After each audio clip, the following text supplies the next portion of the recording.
Ladies and gentlemen, boys and girls, basketball fans of all ages, welcome to the Double Clutch podcast with me, Huw Hopkins. And this week, we have a very special guest in the form of Jeff Pearlman. Hello, Jeff. How are you? I feel like everybody calls me a very special guest on their podcast. And if I'm special to everyone, I feel like I'm probably special to no one. So I question whether I'm actually a special guest. But otherwise, I'm good.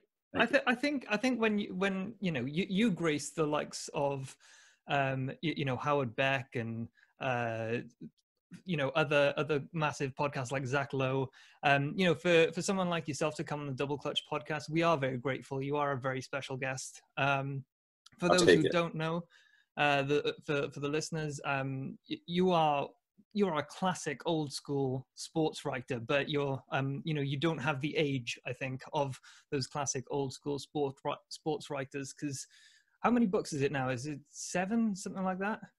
9. 9. I don't know how. My apologies.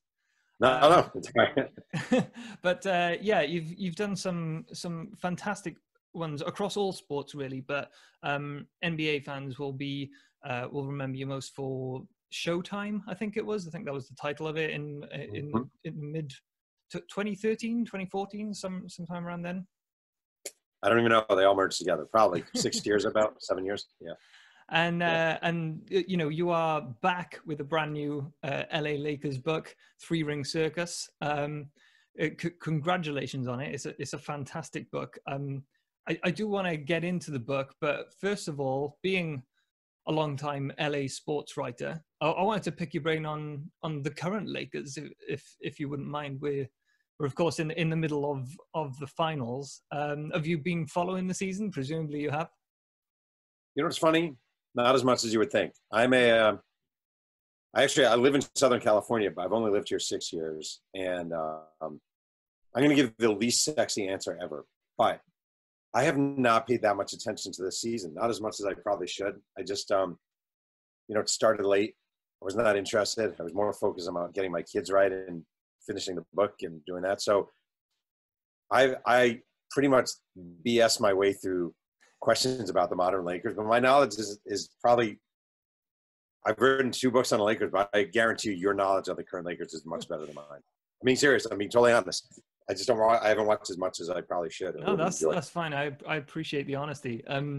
Well, I think the thing that I've sort of taken away from this Lakers season is that you have a big 1-2 punch that sort of harkens back to the days that your book sort of recalls. Three-Ring Circus. It covers the period of around 1996 to 2004, where obviously heyday of the Kobe and Shaq Lakers, but I think it's come as a timely reminder, not just this year, because of course the LA Lakers are back in the finals now, but also it's such sad, unfortunate timing, obviously, but with Kobe's death earlier this year, I think it has extra resonance.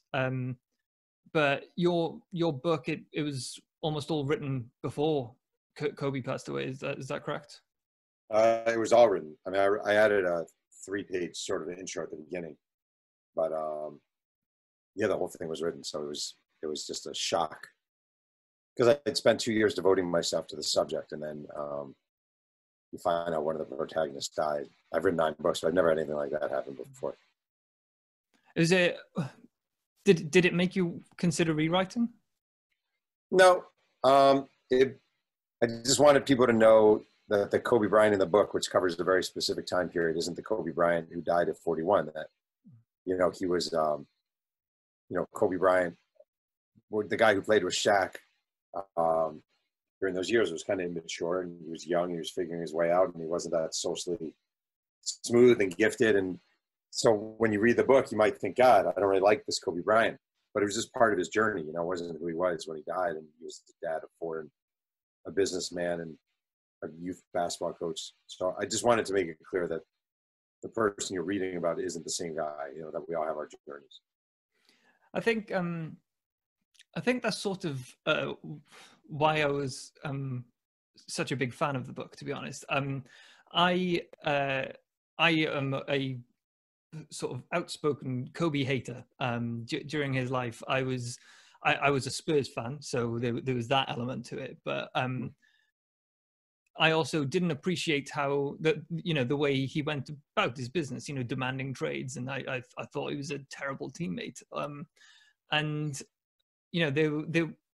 when he retired, there was this during that time when he retired, I think in his final few years, he did have this sort of image rebuilding process, after he got that final big contract from the Lakers and in those final 2 seasons. And I sort of felt at the time, this is quite painful to watch, because that's not really him. But like you said, I think he did grow up throughout the course of his career, and he did become a good leader towards the end, and he did become a fantastic advocate for women's sports, which is something I'm personally very big on. And he became this great father that everybody could see.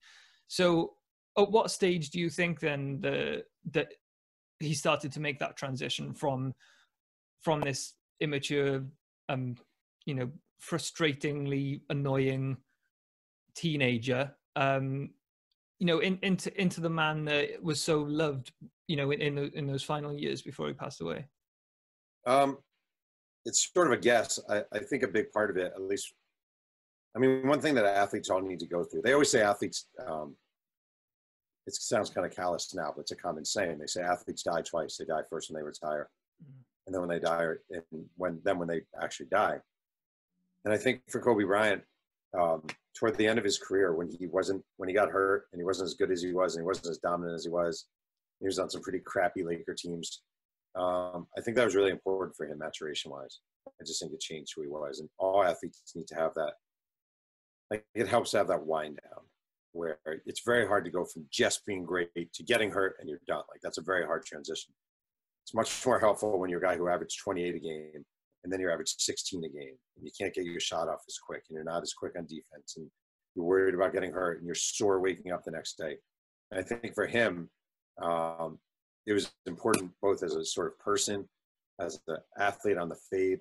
Like, he just needed, it's like his whole life was devoted to basketball and how important basketball is, and basketball. And when you start having kids and you start having other interests, you realize that that game against, Portland on Tuesday isn't nearly as big a deal as you thought it was. So I just think his sort of winding down was when he started to really mature, in my opinion. And I guess like I said, the book covered much earlier in that process. It covered the very start of his career, and the book actually sort of, you obviously touch on Magic and Shaq, but you touch on him sort of, sitting down in his sports hall when in Lower Merion with his sunglasses on his head, and the feeling around him at the time, and I can't remember exactly who it was, but one of the people you quoted, a GM, I believe, said, "I can't believe how arrogant this person is." So why do you think then that? I mean, he was an obvious talent. Do you think it was just because he was raw and he was talented that the Lakers went after him so much to begin with? Because he put a lot of people off in that early recruiting process. Well, I mean, he was very mature. I would actually argue, coming along, he was pretty mature, and he was smart. He had high SAT scores. He did very well in school. He came from basketball pedigree. His dad played in the NBA. His uncle, Chubby Cox, played in the NBA. I think he put people off mainly as his career went on. But I would not say as a young guy, most of the teams that worked him out were dazzled by him. His athleticism, they thought was amazing. His game, they thought would translate. It's tough to tell with a guard coming out of high school. Thought his game would translate well to the NBA. It wasn't until later that he started turning people off, but he was such a talent. I mean, the reality is the Lakers won 3 NBA titles. I mean, back-to-back NBA titles with him as their number 2 star. So he was obnoxious and annoying at times, but he was also gifted. And I just think at the end of the day, that is what you sort of go for. Is this guy going to make our team better? And no matter how you felt about Kobe, or maybe how I felt about Kobe, definitely made the Lakers better. So that period, then, I mean, the start of the book, it covers, it's written very chronologically. You know, we're not jumping around too much, and it starts with Magic trying to come back on that awful return from retirement season.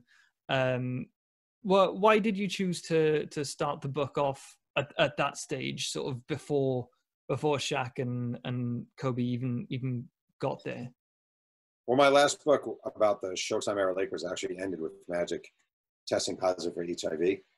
And I thought it was an interesting continuation to have him sort of start up again. And I also thought his return the season before Shaq and Kobe arrived was sort of this really weird, disappointing, disjointed Lakers season.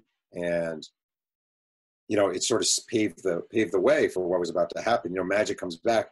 Maybe if it goes wonderfully and everyone plays well and everyone loves it and blah, blah, blah, maybe the Lakers go in a different direction, but end up being this huge flop that sort of led to it. So I don't like just having a cold start where it's, all right, Kobe's here, Shaq is here, let's go. I think you need a build into a story. And it just seemed like a pretty natural build in because it happened so closely before.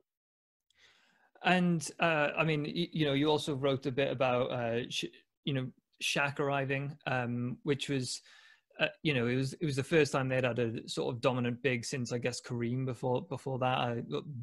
Bless bloody Divac's heart, but I don't think he was. I don't think anybody would consider him on the level of Shaq at that stage. And then you sort of started bringing in different players, and one of the most fascinating characters for me was Nick Van Exel. I remember him from his time on the Spurs, being a Spurs fan, but and I don't remember him being.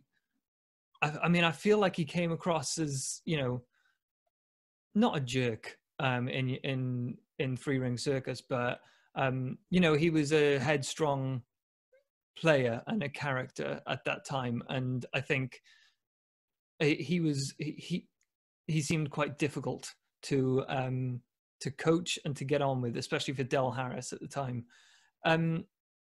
You did a bit of a deep dive into Nick Van Exel in particular. There were other players, and you told the stories of how other players came to be, but I wondered why you focused on Van Exel as well. I just think he's a fascinating player, and he was a building block. The book wasn't just supposed to be about when they were winning; it was supposed to be also about the development of the team. And I thought Nick Van Exel, he was kind of the star of the Lakers in a way during those sort of mediocre years. And when Shaq and Kobe arrived, he has to sort of adjust and kind of try to change his game. And he also had this bad relation with Del Harris, the head coach, I thought was really telling. So, you can't just write a book about that era and just make it Shaq and Kobe. There's so many fascinating people there. So I've been a Nick Van Exel admirer for a long time, just as a player. So, the chance to sort of dig into him really, those kind of things do it for me. Well, one of my favorite moments one of my favorite sort of tidbits that you shared was that it's so 90s now, but Del Harris, apparently you could get a subscription to delharris.com. Do you know, is that still available? No, that's not still available. That's funny. No. But it was a thing, and I know it's very 90s, His wife came up with the idea, we should, this would be great, blah, blah, blah. Yeah, it does not exist anymore. I've gotten asked about that a lot. Like, is that really a thing? I'm like, it was. It was really a thing. So, yeah, super weird.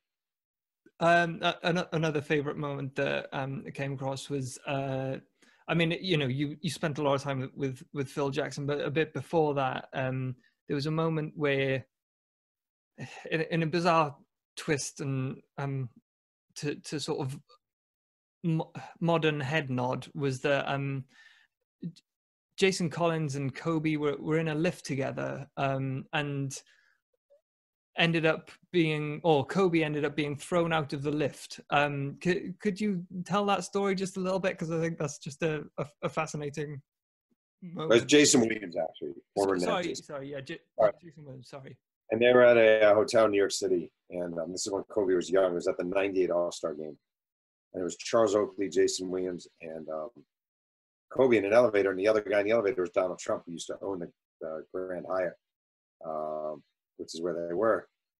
And God, Jason Williams kind of had a little bit of a temper to him, and he got really pissed because he said hi to Kobe, and Kobe basically ignored him. So I kind of took a shot at Kobe, took a swing at him, which is really weird, obviously. And the guy who broke it up is the worst human being on the planet, Donald Trump. So he had one moment in his life when he did something nice for someone, which is he broke up a fight between Kobe and Jason Williams. It's been all downhill since for that guy. Yeah, Donald Trump, the peacemaker. Who knew, right? Yeah. I mean, I know. I know you're very passionate on that topic. Big Donald Trump fan. I think he's the best. He's making us great again every day. It's the best. But just to put us Brits, just to put our mind at rest, there is no chance of him winning next month, is there? No, you're wrong. There is a chance. Who the hell knows? It's crazy. Believe me. It's unbelievable how stupid. If you're ever in a position where you used to admire America, you're like, oh, America, like, you can end it. Because we are just, the number of stupid people who fall for an easy dime store, street corner con man is insane. So, is he favored to win? No. But who the hell knows? He's also a cheater and a liar, and he has a whole Republican Party behind him. It's so disturbing, I can't even tell you.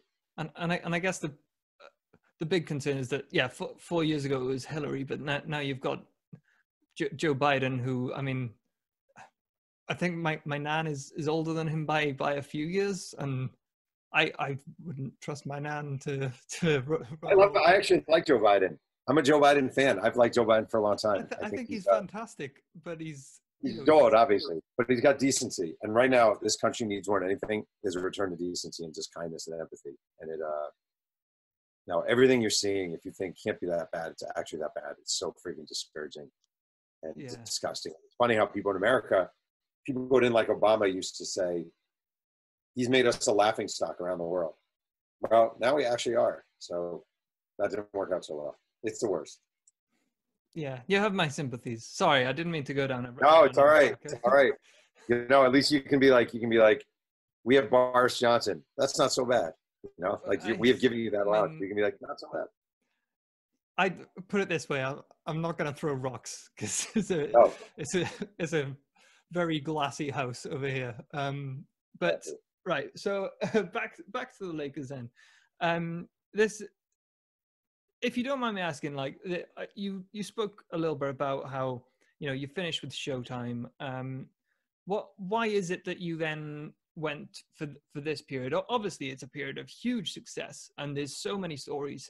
There's so many things to go on, but I actually think there is a possibility for you to also do the 2004 to 2016 period, which is potentially full of, I mean, it might not be as joyous of a period, but there are some championships in there. There are some great stories to be told, I imagine. Well, is there ever a chance of you sort of completing the timeline, do you think?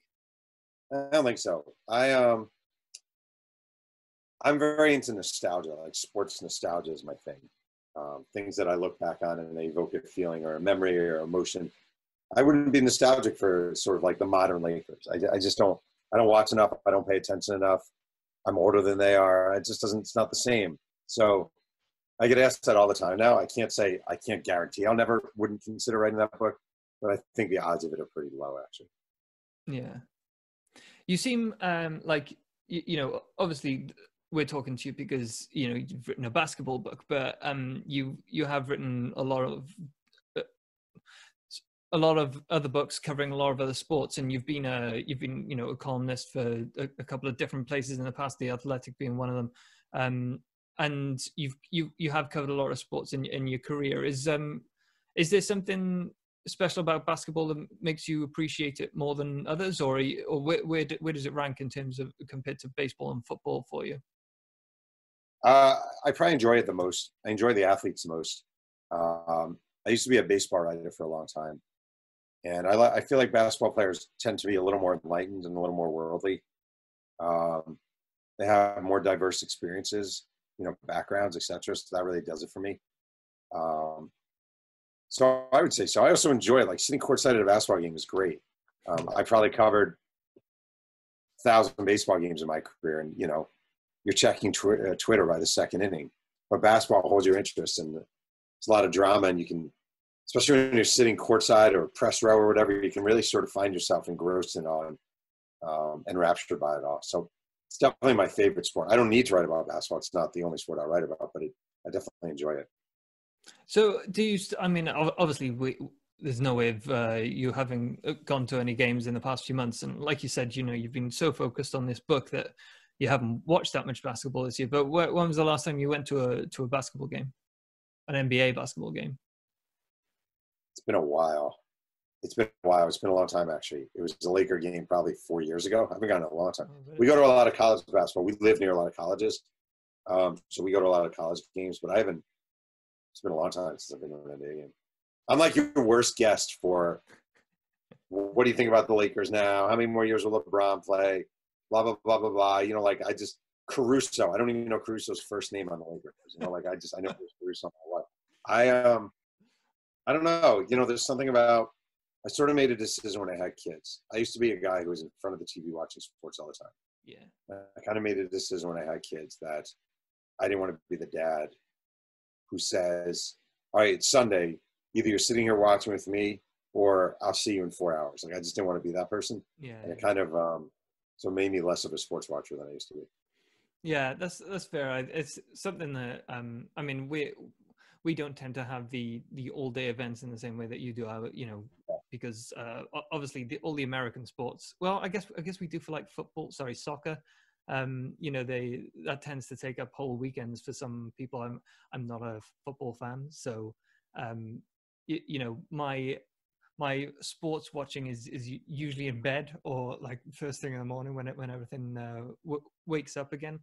Right. So thankfully I think being an American sports fan, I do tend to annoy my partner less than perhaps some other sports writers and sports fans over this side. Okay, so with the rest of the book, you sat down with pretty much everybody, and like I said earlier, one of my favorite chapters was not only we'll come on to Rodman in a minute, but one of my favorite chapters was you talking to Phil, and I've heard you talk. I think was it Howard that you spoke to about going to visit him in Montana. Like it seems like Phil. Still today, I think Phil Jackson is probably the most fascinating person on the planet, on the basketball planet at least, because he's such an enigma. But he is this genius at the same time, and I think the people, fans view him, modern fans view him as the person that messed up a few times in New York. But what did you make of him as a human being, as to getting time to talk to him as you did? I really liked him. I spent about 8 hours with him in Montana. He couldn't have been nicer, and he could have been more interesting. I think what I like the most is he seems genuinely curious about people. Like, you do this job, it's not that often that people start asking about you. And I'm not saying they should ask about you, but it's refreshing when they do. What's your wife do? Or what's your favorite book? Or blah, blah, blah, blah, blah, like that kind of stuff. And he has that, he has that. So he was a great basketball coach. I'm not necessarily saying he's the smartest basketball guy ever.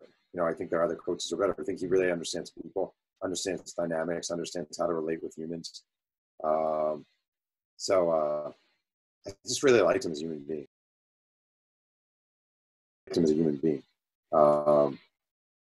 I think that's something that I do coaching myself, and that's one thing that I think is important, and it's being even more hammered home.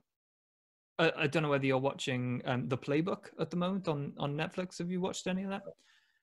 The first episode has Doc Rivers in it, and it's sort of bad timing. It comes out like a week after he gets fired by the Clippers, but That was a bad fire. He's probably my favorite coach. I do not. Really? Great coach. I love Doc Rivers. Yeah. I think it's difficult because I think he probably did deserve one more go around with them, especially with all the turmoil that they've had this year. Especially with some people being in and out of the lineup because of COVID and being banned and all that rubbish. I think he's sort of got an unfair shake of the stick, but I wonder how much that team is now being sort of run by the superstars, I get the impression that, this is just, I have no idea. Obviously, I have no sources on this.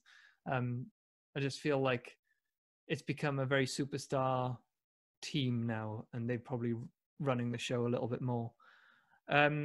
Anyway, yeah, it's a bit of another sidetrack. I'm with you. I think he probably deserved another year to see if they could get it done with that roster. But going back a little bit, we have one of the weirdest moments I think in LA Lakers history is the Dennis Rodman saga. Some people might not even realize that he spent that much time that he spent any time on with the team. But this, because that was such a weird time in his life. When The Last Dance was on, I was sort of watching it and reporting on it as everybody was, because they had nothing else to write about. And one of the things that I ended up sort of going down a rabbit hole over was his WCW career. He then, and it was after he went and became a professional wrestler. That's when he came back to the NBA and had this stint with the Lakers that it didn't even last a full season, did it? But how many games was he with the Lakers in the end? I think it was like 30-ish. He was very short. He was very strange to teammates. He's the only basketball player anyone there ever remembered who would shower before the games, not after. He would show up smelling like cigarette and beer. I think all jokes aside, I think he had a lot of mental health issues and addiction issues. Yeah. I think at that point he was just trying to hang on and try and make a little extra money. But he was, it was almost a gimmick. It was a strike-shortened season. Mm-hmm. Jerry Buss wanted to sort of just get some people into the stands. Jerry West didn't want to bring in Rodman, but the owner insisted. He was, played a couple games where he played well. Then he started showing up late. Then he started showing up later. By the end, it didn't really matter, and they just dumped him, and that was it. He was just, at his best, he was probably the best rebounder of our lifetimes, but he had so many demons, and it's kind of depressing in a way. He's like when I think of Dennis Rodman, I think of an ashtray with a bunch of cigarette stubs in it. This is kind of depressing. Yeah. It's he ended up coming over to the UK shortly afterwards, and he did Big Brother, Celebrity Big Brother, and then during that time he ended up playing for the Brighton Bears. Funnily enough, I believe that was the team that Nick Nurse coached while he was over here as well. That it was. I spoke to a couple of his former teammates. I say teammates. He played 3 exhibition games, and one of them got called off because they had too many Americans on the team. It was kind of a shit show, to be honest. But speaking to some of his teammates, it was almost exactly like you described in the book. He turned up late every single game, even the first one. But the first game, he walked in with a box of shoes that he'd literally just bought off a shelf, in a sports store, and he put them on. He put the kit on that was handed to him, and then he went away for a week, and he returned a week later wearing exactly the same clothes and holding exactly the same box of shoes under his There you go. you know, I think what you're saying is right. It's very sad because I think he was very lost, and it's a shame that the career of someone so I mean, you know, he's unparalleled in many respects in his career. You know, he didn't care about scoring at all. Like, there were times where he would barely score, but you know, he would grab massive offensive rebounds and be under the basket alone, and then he'd pass it out, you know, to someone else. In a way, it was almost selfish how unselfish he was. But yeah, he always. I'm glad he got into the Hall of Fame, and I'm glad he got his moment. But there were a few dark years there. But coming to, so I need to admit to you, I am sort of about 3 or 4 chapters from the end. So no spoilers. I don't know if they got that final ring yet, but you know, you covered the sort of the rise and the fall of them, and it felt from the very start that it was the whole reason that they were going to break up, and the whole reason that the Lakers were not going to survive, even from the moment that Kobe and Shaq were first put together. It seemed like they were all going to fall apart because those two just never got on, really. Did you see any development in, you know, we've got the video footage of Kobe jumping into Shaq's arms, and we've got, you know, these moments where, you know, that Kobe lobbed it to Shaq for, you know, in that finals game. And there's these moments where it's like, these guys could be the greatest of friends if you just looked at them on the court sometimes, especially during those 3 years where they won championships. But was there ever any moments where you felt, you know, from your time with them, that these guys, yeah, they actually, you know, they're getting on, they are friends these days? No. I would say no. I would say toward the end, they sort of had an understanding of each other, which was improved, and they didn't have to be with each other all the time. And I think they had an appreciation for what they'd accomplished together, and that matters. You know, obviously that matters, but I don't think there was ever like a true, like, they were never friends. They're just too different. They're just different people, completely different people. So the idea that, you know, they would have this eternal bond over, you know, hanging out together and blah blah, it just wasn't, you know, it wasn't meant to be. They were just too different. It'd be like taking someone you don't really like, and he's a coworker, and you worked with him for a long time, and you had a couple of good runs, and your company was successful when you were there. You never really liked him that much. So you know, I don't know, not really. So you think the post-career friendliness on TNT and occasionally on, you know, in front of cameras, it was all for show? Do you reckon? I mean, I think they were friendly in that circumstance, and I don't think they hated each other anymore. But I just don't think it was, you know, it wasn't a. It's almost. I hate saying it was for show. That'd be unfair to Shaq and to Kobe. But it was making the best of times past, and sort of, you know, remembering these times and embracing what they had together in the past. But it doesn't mean they were like best buddies, you know. Yeah. So. Well, your book is out now. It's I'm pretty sure it's going to be bestseller in no time, if it's not already. It was a fantastic read. You know, like I said, I am looking forward to those final 3 or 4 chapters. But best of luck with it. And also, I think it's worth flagging up that you have one of the, if you're a media, if you're a writing nerd like I am, then the Two Writers Sling and Yang is your regular weekly podcast, isn't it? Do you want to just give a quick plug to that while you're here? Yeah, it's called Two Writers Sling and Yang, and it is it's every week a different writer, and it's available everywhere, you know, online, et cetera, et cetera. But yeah, I appreciate you saying that. Like, labor of love, no money involved there, just labor of love. No, well, yeah, that's I think it's the labor of love's the, you know, they keep you doing it, don't they? Obviously, you know, you need to make money, you need to have a job, but I think yeah, when you do these little side projects, that's what keeps you passionate. And yeah, it is great to hear you talking about writing and breaking down writing, because you know, you're at the moment, Jeff, you're one of the best out there, and I'd highly recommend one, if not all, of your books.